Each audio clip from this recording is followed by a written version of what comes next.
Degrees outside at 16 minutes past the 8 o'clock hour on this Friday, September the 22nd. Chris Lenois with you on the Green Mtn Mornings program. I guess taking the final lap, as it were, and is the last hour of my last day at WKVT as host of the Green Mtn Mornings program. Happy to say that Olga Peters here in the studio with me is the new host as of Monday morning. Great to have you in the studio. Great to have you in the fold, Olga.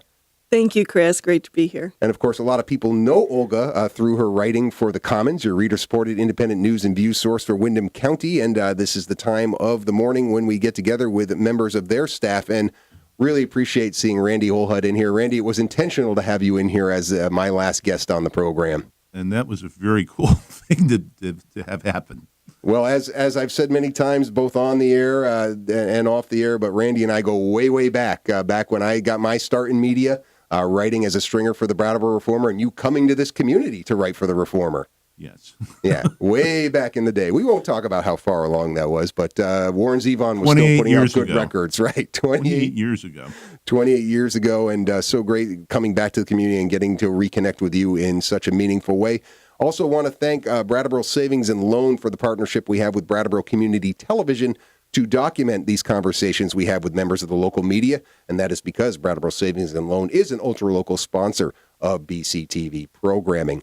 We're going to skip the sentimentalities for the most part. We're here to let the listeners know things that are in this week's edition of The Commons and different things that are happening, and you got to go see the ribbon cutting of the new police headquarters up on Black Mountain Road. This is almost goes back as far as you and I meeting at the Reformer, right? I've never seen Gunny so happy.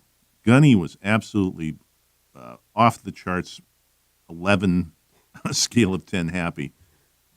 Chief Fitzgerald in his new office, you see on the front page of the paper, he was just really ecstatic to finally have a modern police station. Olga has written about it over the years, the dungeon-like conditions downstairs, the having to interview victims out in the hallway in view of the perpetrators. In a public hallway. In a public hallway, yeah. People that ever been to the municipal center and you're at one end, say, paying your property taxes, and over on the other end is police business. Yeah, not an ideal setup. The office space that's wholly inadequate for a modern department, and, of course, the somewhat medieval dispatch center. Right. Yeah, I mean, the quote you had closing out the article from Chief Fitzgerald saying, this is a real police department now, echoed, I think, a similar quote from one of the members of the Brattleboro Fire Department around the West Brattleboro Fire Station. It sounded exactly like, I mean, and that morale, I mean, that's so crucial when you're talking about these emergency responders. Well, in the case of Brattleboro, it's so difficult for them to recruit and retain personnel. You know, the common complaint is people come to Brattleboro, do their 2 or 3 years, and move on as fast as they can to some place that'll pay them money.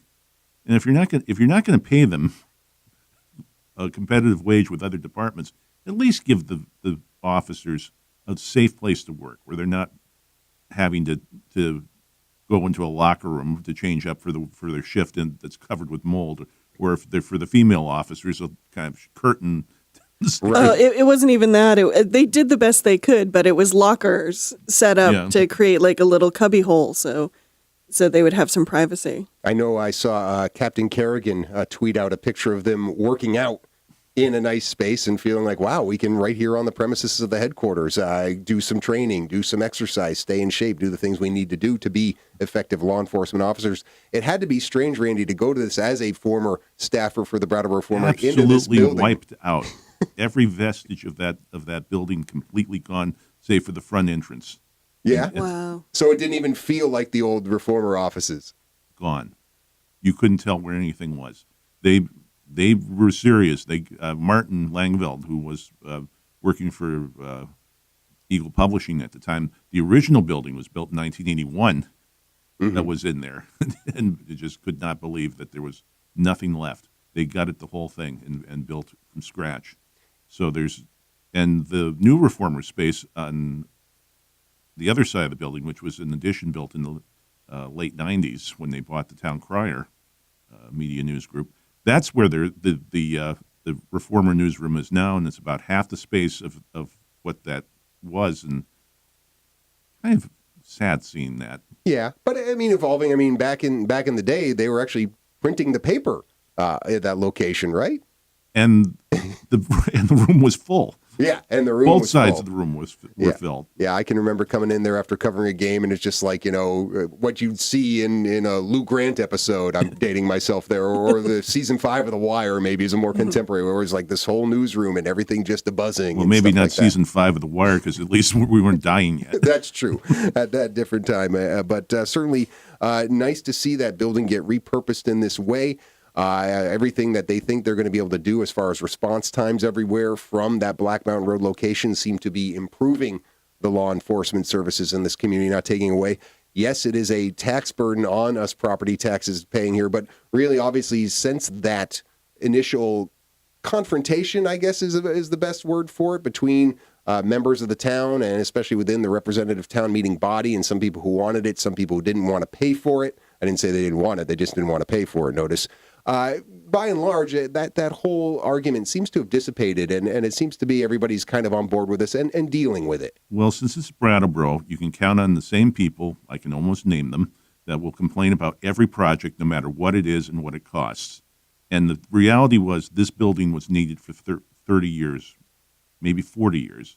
The continuity that Kate was talking about, where they're the second generation of O'Connors and Elwells dealing with building a new police station and a new fire station. Yeah, and this closes the chapter. This was the third in the phase of projects. West Brattleboro Fire Station, a completely new structure. Central Fire Station, I know they've done a lot of great work on that on Elliott Street. So they'll be done soon with that.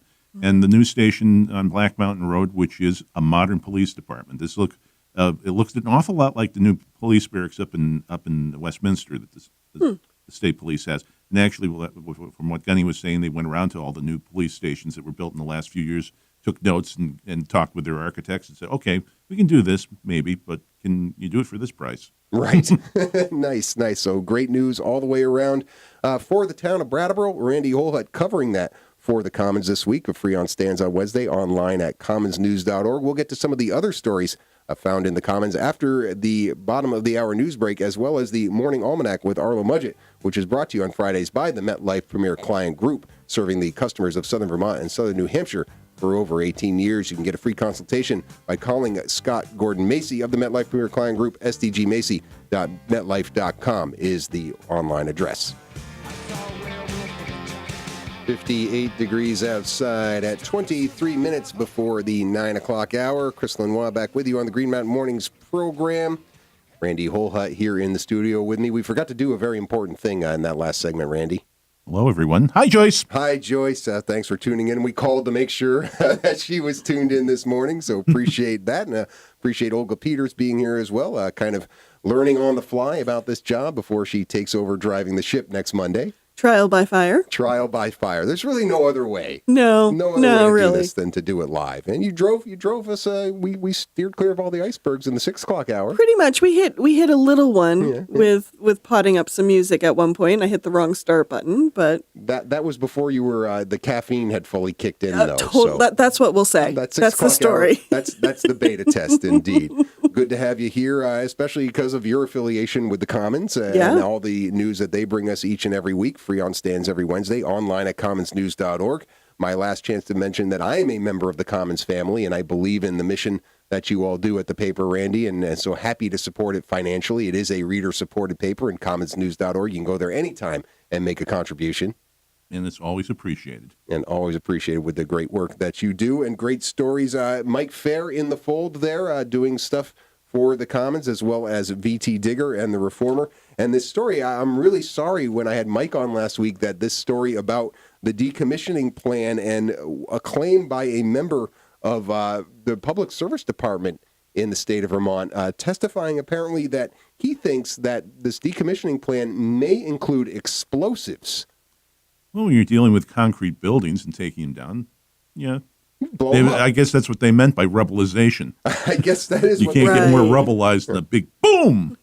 But this one person who now works for the Public Service Department and I guess used to be an Entergy employee seems to be the only one. His name is Gregory Moret. I don't know if I'm pronouncing his name correctly or not, but he seems to be the only one privy to this information that they're going to use explosives, right? Well, since it is Vermont Yankee, there's no way to get a straight answer on anything from anyone at any time, especially with the information control at Entergy now, where it's a little more difficult to get a straight answer from anyone. Or the answer has to go through 4 or 5 lawyers first. Right. Yes. So North Star Group, Scott State, the CEO, vehemently denying Not that me. this is even part of the plan.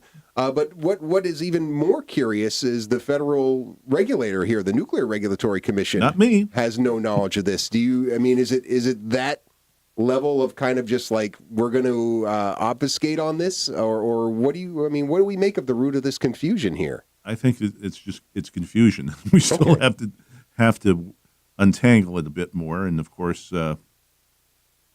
Mr. Mike is on vacation this week and taking a well-deserved break from Yankee news. So I hope he's not doing anything having to do with nuclear power. Yeah, or combing through. I mean, Mike's job right now is basically going through this testimony and through parts of the testimony that isn't redacted.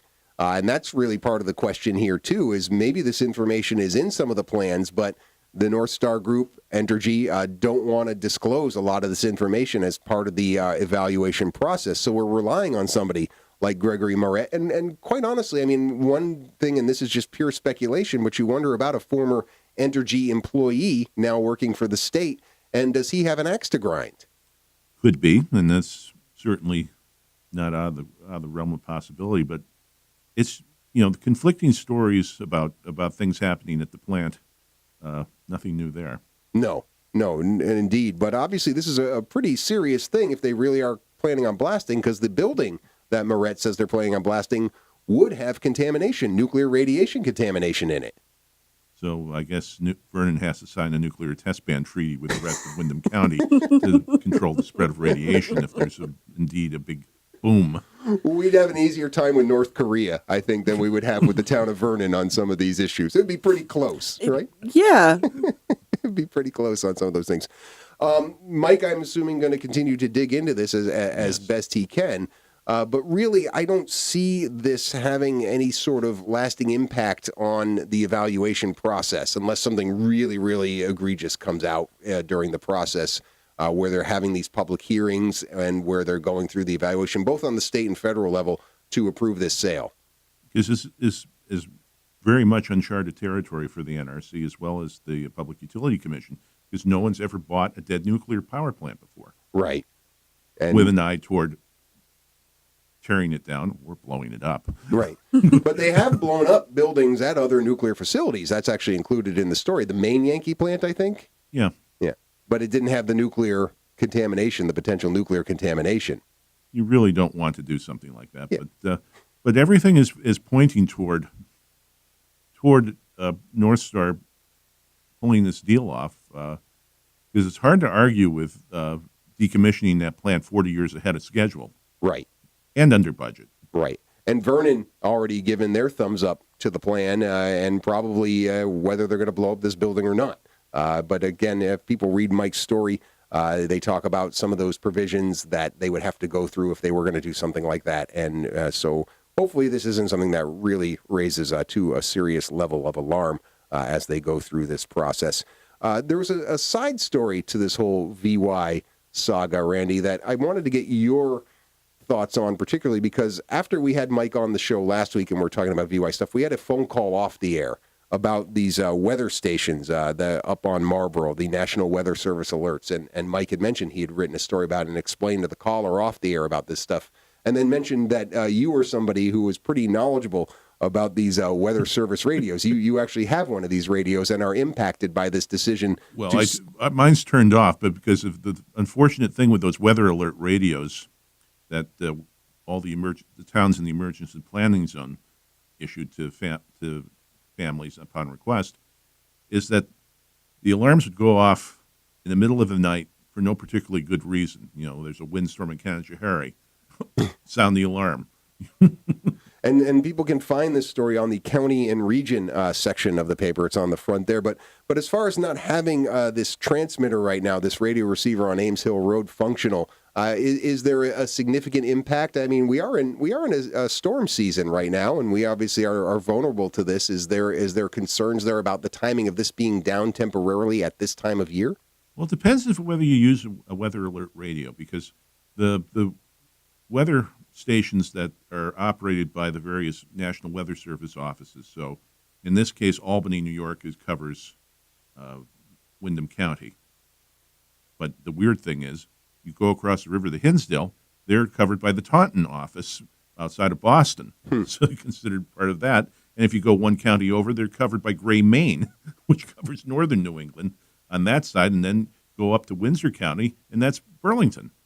So we have a lot of different weather stations kind of intersecting right in southern Vermont. And that's why, even though the transmitter on Ames Hill is going to be down, if you still rely on that for weather updates, you'll be able to get the information from the tower that's on Mount Ascutney, right, and Mount Greylock, and there's another one over toward Peterborough on one of the side mountains of Mount Monadnock, Pac Monadnock. Okay, so it's a radio with a receiver. In other words, you can find another frequency with this one down if you have this device. The National Weather Service uses 7 frequencies all across the country, and they assign different frequencies for each region. And it's a continuous broadcast loop that's totally automated, using computers reading the weather forecast that you see if you went to the National Weather Service website. Right. The weather computers have gotten better, so it's not quite as metallic, but they still use the original announcer to do the automated announcer to do the station IDs. Oh, really? The one that sounds vaguely Russian.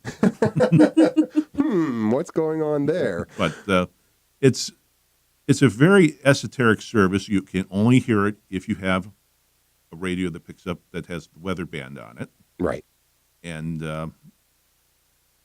Vermont Yankee used it and funded the cost of the station because they piggybacked the emergency alert system onto the weather alert system. Right. And that's why it's gone right now, is as Entergy kind of shrinks their footprint in our area, they said, we're not going to pay for this anymore. And also, of course, if you're a listener to this radio station, when the emergency alert system from emergency management up in Waterbury goes off, you hear the tones, and that's when you hear hey, there's a chance of a tornado coming your way. Hey, there's a chance of a violent thunderstorm coming your way. Hey, there's flash flooding going on. Yeah, I mean, it serves the public in a very meaningful way, and that's why they want to get it back up and running as soon as possible. But they're kind of working on that. It might take as much as a couple of months, it sounds like.